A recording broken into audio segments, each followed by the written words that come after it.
Selamat datang di konten skripsi, melanjutkan konten yang kemarin, eh, yaitu video perkenalan kemarin ya, intro.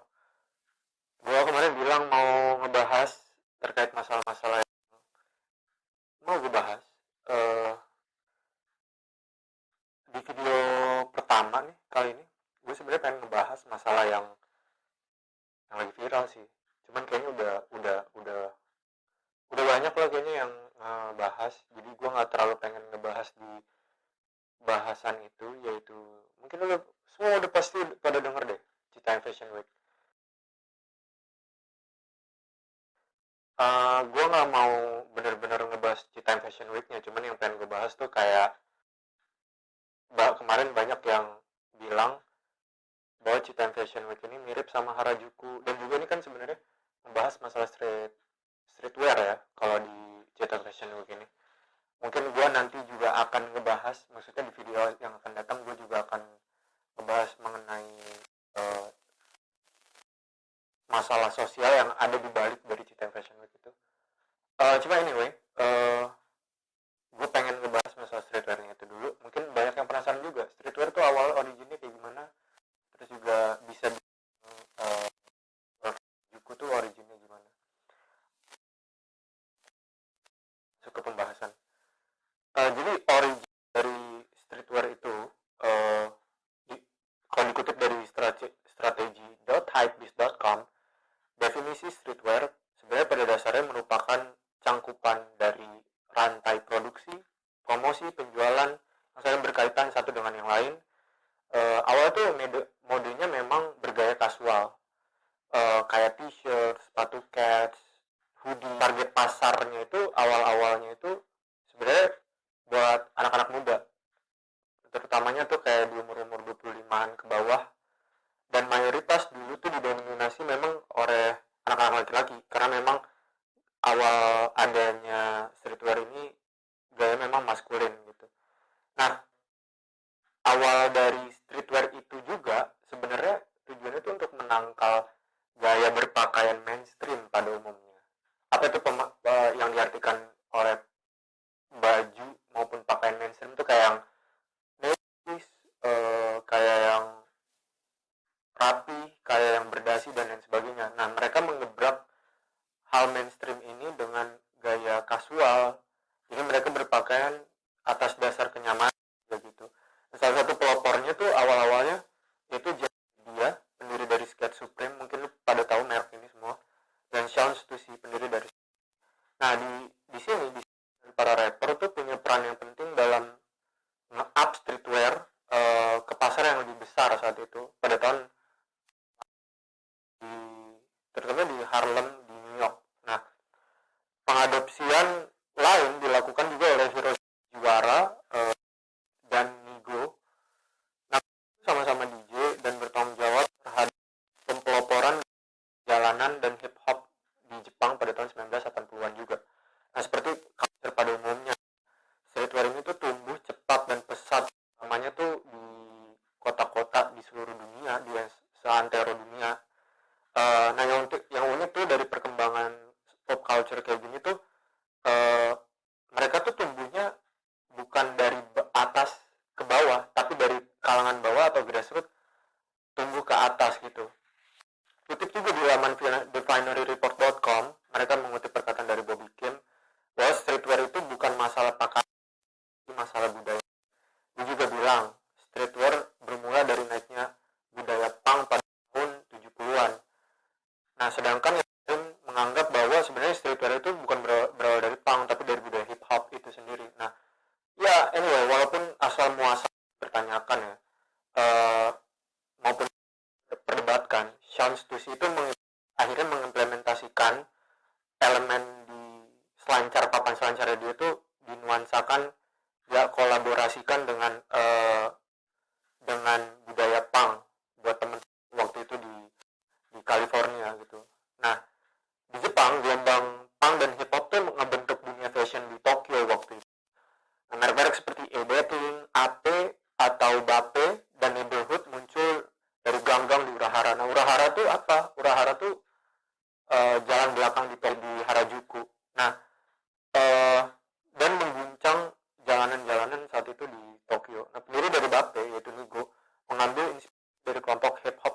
awal. Nah, sementara Shinsuke Takizawa, pendiri dari Neighborhood, mendirikan jaket militer aviators budaya rock and roll sebagai awal. Mungkin lo udah banyak yang lihat ya jaket-jaket Jepang yang model bulk, yang banyak yang bahannya dari parasut, yang itu yang ala aviator ala Jepang tuh. Mungkin ada yang relate. Nah, salah satu alasan perkembangan streetwear Jepang ke internet itu juga itu streetwear Jepang dipromotorin memang sama orang-orang yang terkenal waktu itu, kayak orang-orang yang pengaruh di budaya ya saat itu.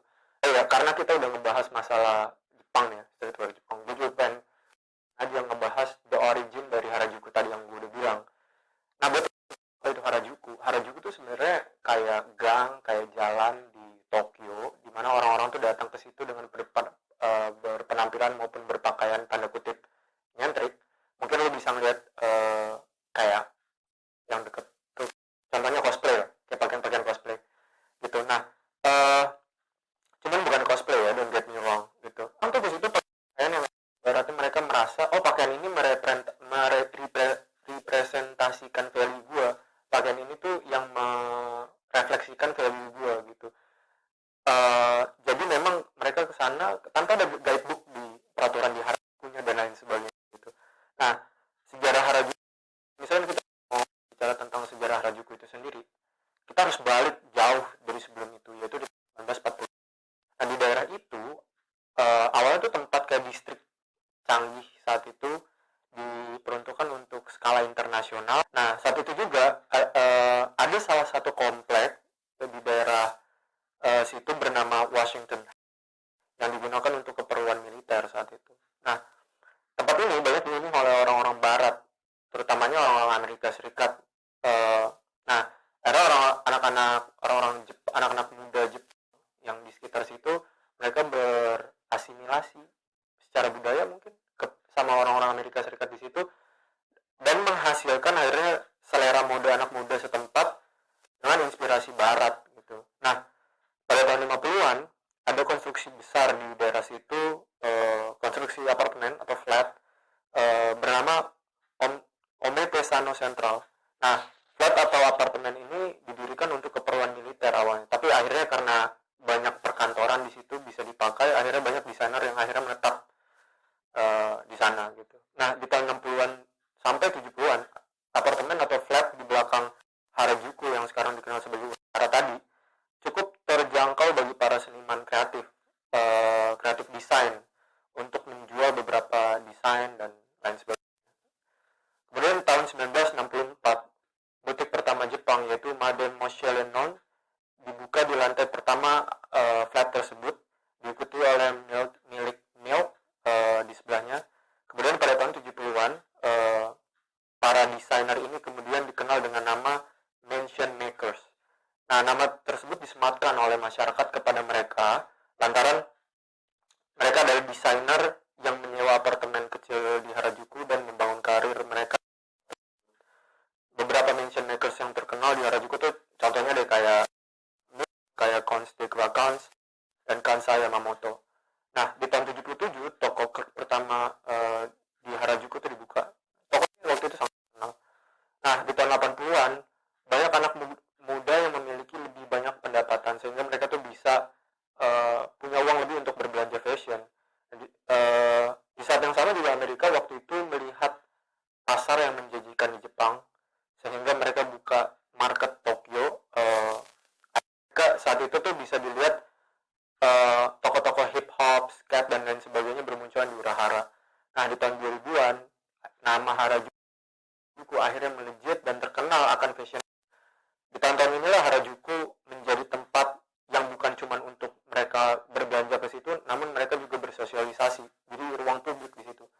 Mereka ke situ berpenampilan sesuai apa yang mereka ingin implementasikan kepada audience mereka gitu. Dari situ kita bisa lihat dari kesuksesan Harajuku itu dibangun sebenarnya oleh komunitas fashion sosial maupun desainer yang barusan tadi kita udah bahas ya. Nah, sebenarnya satu alasan kenapa bisa berkembang sedemikian rupa yaitu adalah karena spirit dari Harajuku Street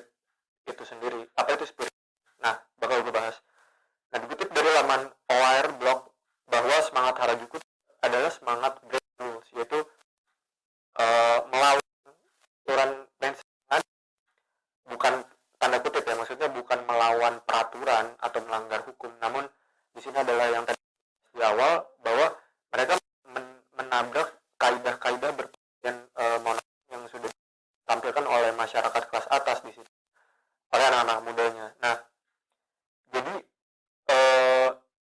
mereka tuh tidak ada guideline di sana. Inti dari fashion Harajuku itu bukan tentang fashion mainstream.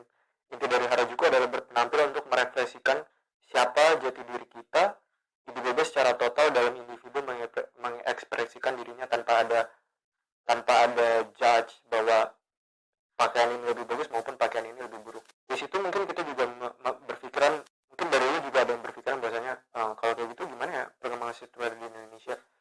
Kalau untuk masalah ini sebenarnya gue pengen ngasih tau perspektif gue pribadi ya. Gue sebagai orang yang tumbuh dan besar di daerah kota Jakarta, mungkin ada yang relate juga sama gue. Yang bisa gue tuh sebenarnya streetwear Indo tuh dekat dari distro. Mungkin dulu teman-teman juga mungkin ada yang sepakat sama gue bahwasanya kalau misalkan kita belum berangkat ke H&M maupun Zara maupun Uniqlo dan lain sebagainya, sebenarnya dengan kocek tertentu kita udah bisa dapat 1-2 item dengan budget 400 sampai 500 ke toko-toko distro. Toko-toko distro tuh banyak banget, kayak dulu di kota-kota, di tempat-tempat urban maupun suburban, kayak di Bekasi udah ada, di Jabodetabek gue juga itu sangat menjamur, di Bandung dan lain sebagainya. Nah, namun yang gue lihat memang yang di brand-brand lokal ini adalah kurangnya dari stake, sebenarnya itu kurang memberikan edukasi kepada anak-anak muda, kepada anak-anak remaja yang memang punya budget sekian, daripada kita beli barang maupun merek yang merek luar tapi KW, lebih baik kita alokasikan dananya untuk membeli barang lokal tapi ori, tapi asli gitu. Nah, itu sih mungkin perspektif gue ya. Cuman mungkin kalau misalkan boleh ngerangkum itu semua yang tadi udah kita bahas, adalah sebenarnya banyak dari pop culture ini didobrak oleh anak-anak muda, oleh remaja yang ingin, awalnya tuh sebenarnya mereka ingin beda dari arus yang ada. Nah, banyak yang mengartikan sebuah penampilan yang berbeda itu sebagai ikon perlawanan gitu. Kayak dulu mungkin kalau bisa kita recap, mungkin ada yang teman-teman yang tahu bahwa dulu zaman Orde Baru, Orde Lama ke era Orde Baru sampai Orde Barunya, itu sebenarnya rambut gondrong itu sempat dilarang dan banyak dulu dirazia dan lain sebagainya. Kalau ada yang tahu juga mungkin di kota-kota besar kayak Jakarta, Medan maupun Bandung, dan yang paling puncak itu di ITB ada tragedi yang menyebabkan hal yang sangat fatal